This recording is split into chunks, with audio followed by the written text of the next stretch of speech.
രാവിലത്തെ ഗംഗാ ആരതിയും ബോട്ട് റൈഡൊക്കെ കഴിഞ്ഞ് ഞാനിപ്പോഴും അസിഗഡിൽ തന്നെയാണ് നിൽക്കുന്നത്. നല്ല വിശപ്പുള്ളതുകൊണ്ട് ബ്രേക്ക്ഫാസ്റ്റ് കഴിച്ചു. ഇനി ഒരു ചായ കുടിക്കണം. അപ്പോൾ വാരാണസിയിൽ നിന്ന് ചായ കുടിക്കാൻ നോക്കുമ്പോൾ ഏറ്റവും ഫേമസ് ആയിട്ടുള്ള ഇവിടെ ഒരു കടയുണ്ട്. നമ്മുടെ പ്രധാനമന്ത്രി മോദി വരെ ചായ കുടിച്ച ഒരു കടയാണ്. ഇപ്പോൾ ഞാൻ അങ്ങോട്ടേക്കാണ് പോകുന്നത്. അപ്പോൾ ആൻസ് വേൾഡിൻ്റെ പുതിയൊരു വീഡിയോയിലേക്ക് എല്ലാവർക്കും സ്വാഗതം.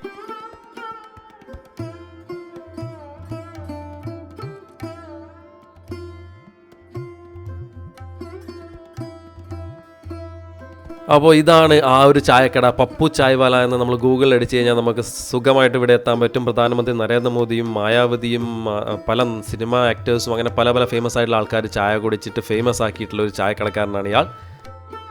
80 വർഷമായിട്ട് ഇവിടെ ചായക്കട നടത്തുന്ന ആളാണ് ഇയാൾ. അപ്പോൾ ഈ ഒരു ചായ ഉണ്ടാക്കുന്ന സ്റ്റൈലിനാണ് ഇയാൾ ഫേമസ് ആയിരിക്കുന്നതെന്ന് തോന്നുന്നു. കാരണം ഇതാ നമ്മൾ കൽക്കരിയൊക്കെ വെച്ചിട്ടാണ് ചായയും പാലും ഒക്കെ ചൂടായിക്കൊണ്ടിരിക്കുന്നത്. തരുന്ന ഗ്ലാസ് ആദ്യം ചൂടുവെള്ളത്തിൽ കഴുകിയിട്ട് പിന്നെയാണ് ചായ ഉണ്ടാക്കാൻ തുടങ്ങുന്നത്. അപ്പോൾ ഇങ്ങനെയുടെ ചായ ഉണ്ടാക്കുന്ന സ്റ്റൈൽ നമുക്കൊന്ന് നോക്കി കാണാം.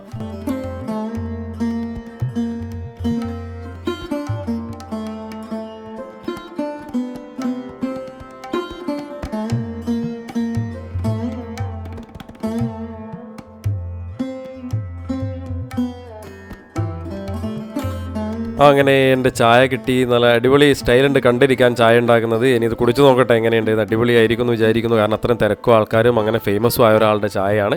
ഓക്കെ, കുഴപ്പമില്ല, നല്ല ചായ. പക്ഷേ അങ്ങനെ വെറൈറ്റി ആയിട്ടൊന്നും പറയാനൊന്നുമില്ല. ഒരു നോർമൽ അടിപൊളി ചായ. അപ്പോൾ ഇവിടുത്തെ പപ്പു സ്പെഷ്യൽ ചായ നമ്മൾ കുടിച്ചു. ഇനി നമ്മൾ നേരെ ഇവിടുത്തെ ഘാട്ടുകളിലൂടെ നടന്ന് കാശിയെ ഒന്ന് നന്നായിട്ട് കാണണം. അപ്പോൾ അടുത്ത വീഡിയോയിൽ അതിൻ്റെ വിശേഷങ്ങളായിരിക്കും. അതുവരേക്കും എല്ലാവർക്കും ബൈ ബൈ.